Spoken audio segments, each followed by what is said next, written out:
that's just embarrassing. The syndicate have crashed straight into TCTF headquarters and are laying siege to the building. Maybe the TCTF are hoping the real police will save them, since this isn't technically a technology crime. Here we pass by several armored TCTF vehicles that are in no way being used to help lift the siege. Kanoko's fists should be far more effective, of course. There's a whole mess of troops waiting for us inside this door, but so long as we keep that SMG out of play, I think I can take them. You just saw our first shouting attack, the Devil Spin Kick, which is supposedly used to get crowds of enemies off of you. In practice, pulling it off is a bitch, and you're more likely to get curb stomped in the attempt. Critical mass of enemies seems to occur around 3 at the same time. 2 can be juggled handily, but any more and you start to get stun-locked hardcore. Still, I wanted to take the opportunity to show a full-scale furball.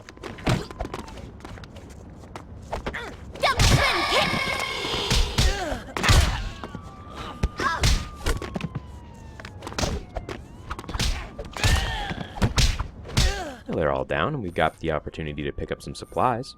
As someone pointed out, rolling, sliding, and cartwheeling allows you to pick up items on the fly, which is much more efficient than what I'd been doing before. And don't worry about what I picked up just yet. I'll explain after we deal with this tanker here. There are 2 thugs waiting to fire on me as soon as I enter that door, so I'm trying to avoid doing so until I'm ready, but it looks like this tanker doesn't want to comply.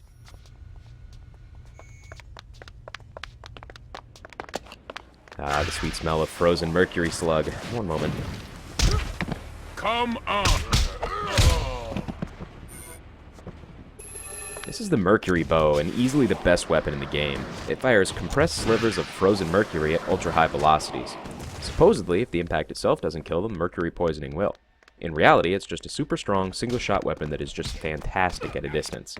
Unless you're dealing with a mass of enemies and can use the Super Ball gun, there's no reason not to toter this round indefinitely. It's potent and kills most regular enemies with a single bolt. That being said, it does have a 5-second downtime between shots, although this can be jumped by dropping the gun and retrieving it. TCTF agents on this floor are valiantly trying to secure the building, but they need a spot of assistance. Over here. Here, take this ammo clip.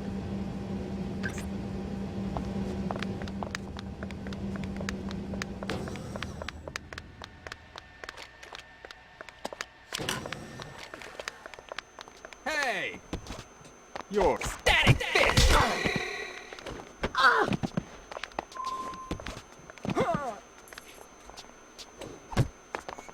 Well then, excellent work, men. The purpose down.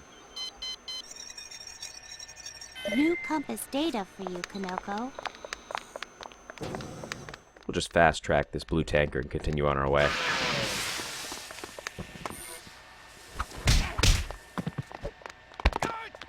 You're going. Our lackeys continue to prove their worth by gang-stomping this low-level thug.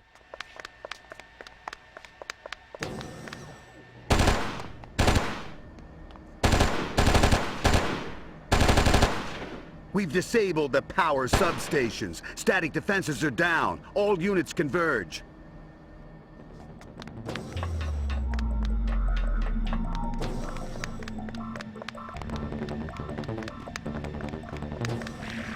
Kanoko, hurry! They've landed on the roof and they're breaking into the command chambers. We can't hold them off for long. I surrender. Thanks for the help, but I think the real fight is on the floors above us. I'm going after them. Can you stay here with these civilians? Yes, but here, take this. Thanks. The game feels a bit more alive now, with the NPCs actively vying for control of the building. That pair from the lower floor will occasionally follow you quite some distance, doing their best to beat down the syndicate invaders, and everyone seems to have something to say relevant to the occupation.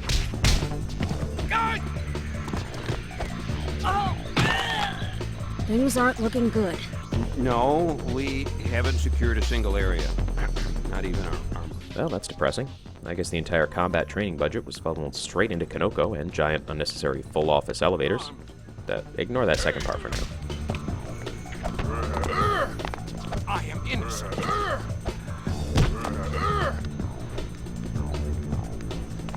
Here's our buddy from below. Hello again.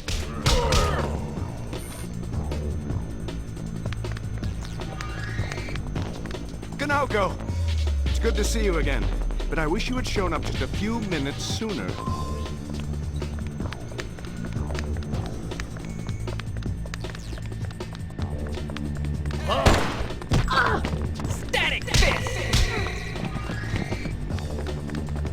Here we've got a syndicate bruiser using a force shield. As can be expected, taking them down with gunfire is extremely difficult, but there's a benefit to this type of enemy. So long as we don't completely drain the shield, they'll drop it for us to use when they go down.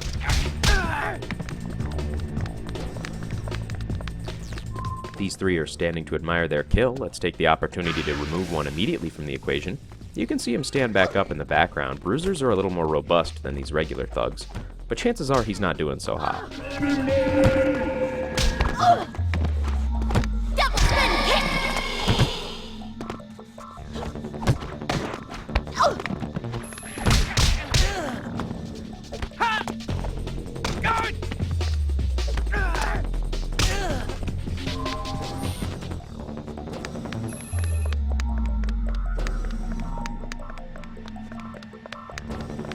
Whoops, this place looks familiar.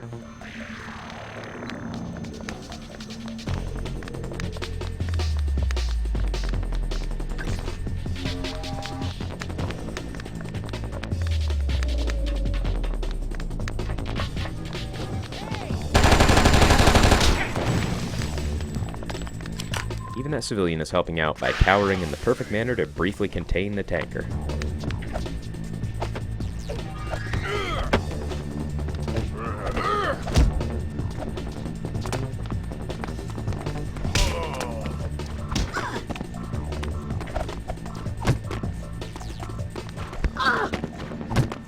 The Syndicate are really pressing to take this building. We're seeing some significant enemy numbers packed into these hallways.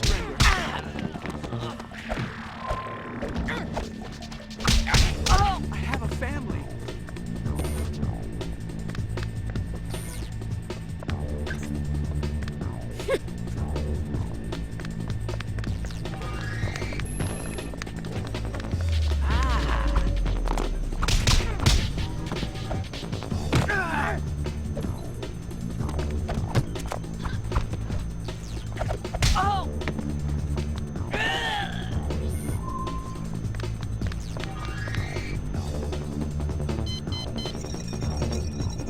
I've got a new heading for you.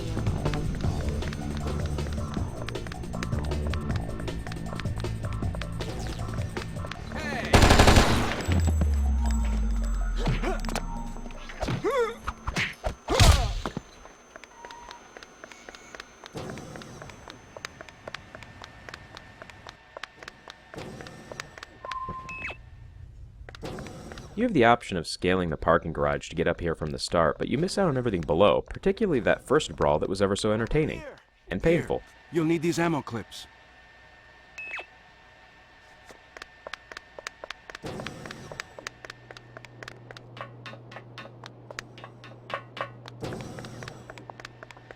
I'd usually just fill this girl's head full of Mercury, but I believe this is the first female Syndicate member we've come up against. They're the top tier enemy, but this is just a tan version. She shouldn't be too tough, and she's certainly not as tough as Kanoko. Purple tops all other colors.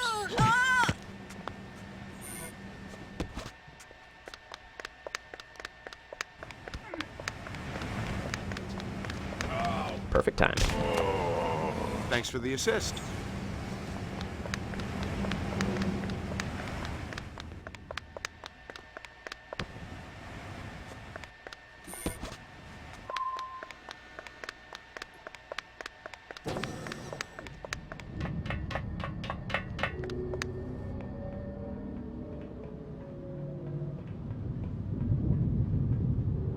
No!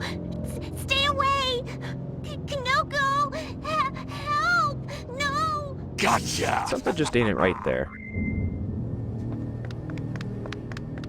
There's a serious firefight going on in this room, with Syndicate and TCTF duking it out on the platforms above, but we have to make it up to that elevator shaft ahead.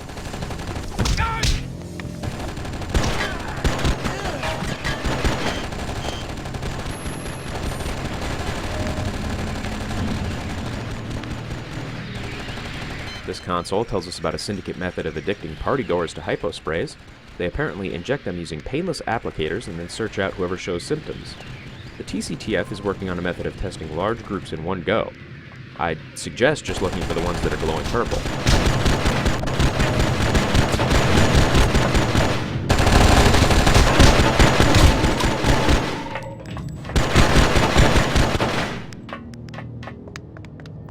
We can see a locked elevator control terminal. There are several scattered throughout this area, none of which will work for us.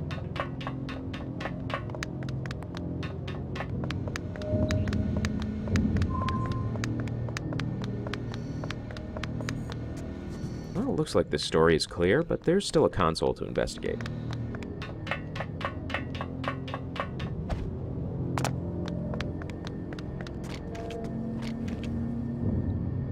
This console talks about a prior syndicate scheme to control brainwave patterns through the use of subdermal transponders. The TCTF apparently broadcasts massive interference these days to prevent the activation of these sleeper cells. Clearly, this is the most efficient way of stopping them.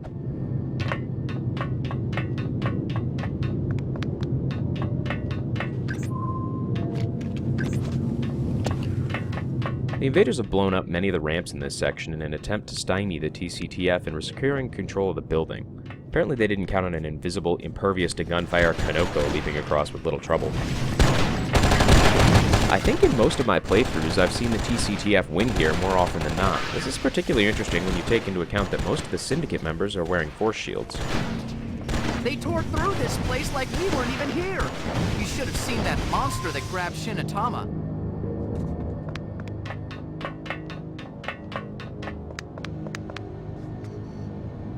Another TCTF case file. This one tells us about one Bertram Nevere, who was working on gene therapy that could force a person to tear themselves apart at a molecular level. Oni's own little Destinova.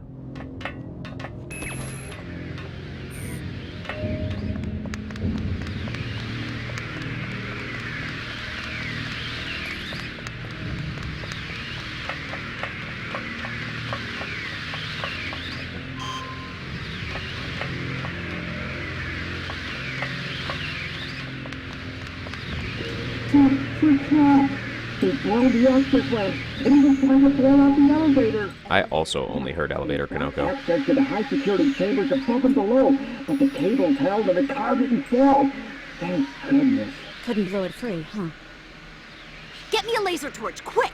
What for? You wouldn't believe me if I told you. Here. I somewhat suspect that your coworkers are aware of just how reckless you are, Kanoko. He'd probably believe you just fine.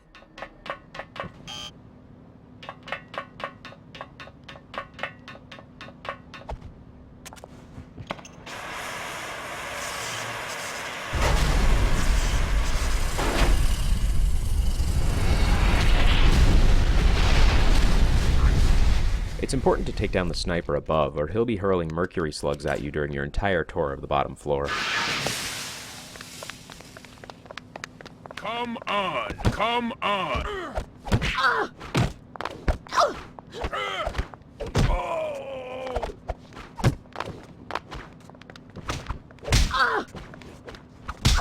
Can't top take it!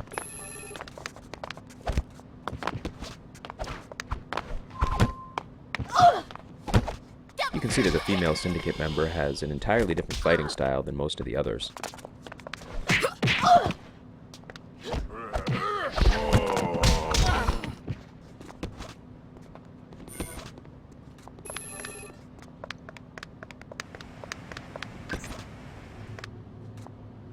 This console unlocks the way forward, and if you recognize the architecture in this room, you may know what we'll find above.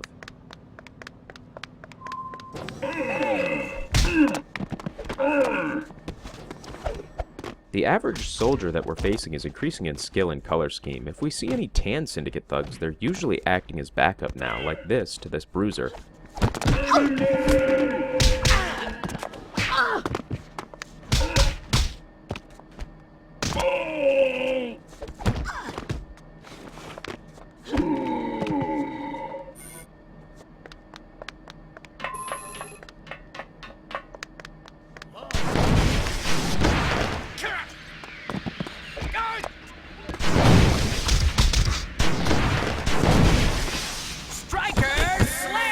Well, Kanoko is not at the top of her game here, but sometimes you just have a hard luck run of unblackable attacks.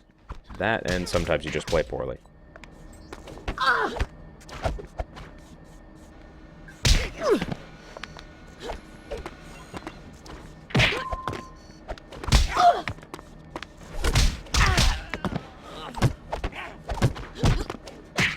Now the game does actually auto-focus you on certain enemies, which can sometimes be a problem, but it usually switches when it needs to.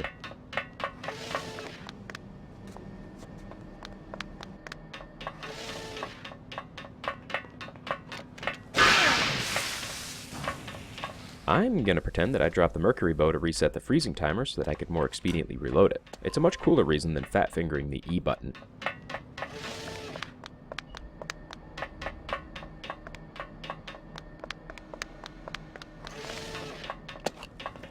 You can see just how much easier the Mercury bow makes this game. The damage levels are absurd, and it can equalize even the most outnumbered situations.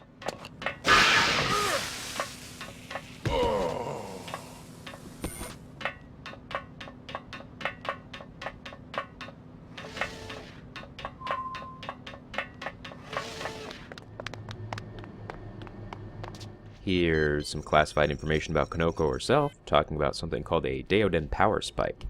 Someone must have secretly injected her with a hypospray in the locker room. I think they were headed for the roof. Apparently the power spike was followed by a severe aggression and refusal to stop training. Who else do I remember that shot themselves full of drugs and then killed everyone?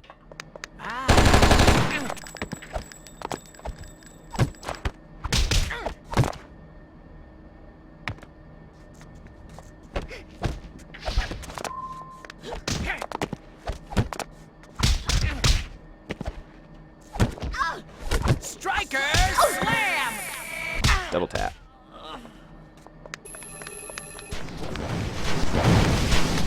And as always, neutralize any firearms first and then wade into the brawl. Striker slam!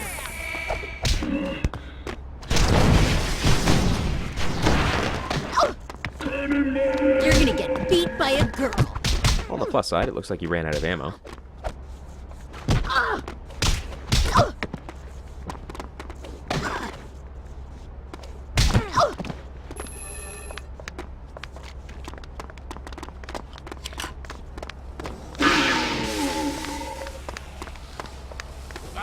Finish you.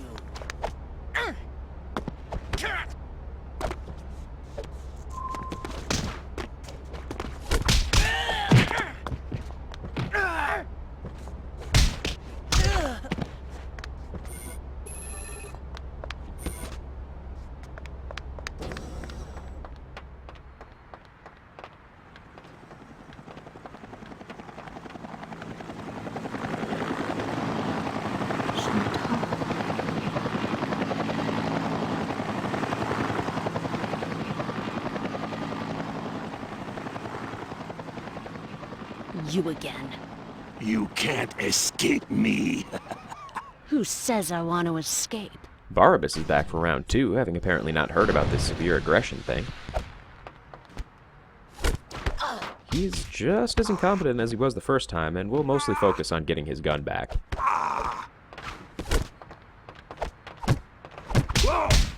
Knocking him over the side results in him using his jetpack to return to the same area, which gives us the opportunity to position ourselves for maximum use of his wave motion cannon. That's enough of that. The Mercury bow is 1,000 times better.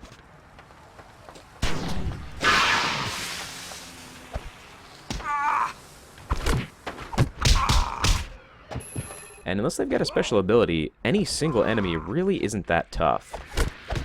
He does still have his Earthquaker move, but he doesn't use it as often.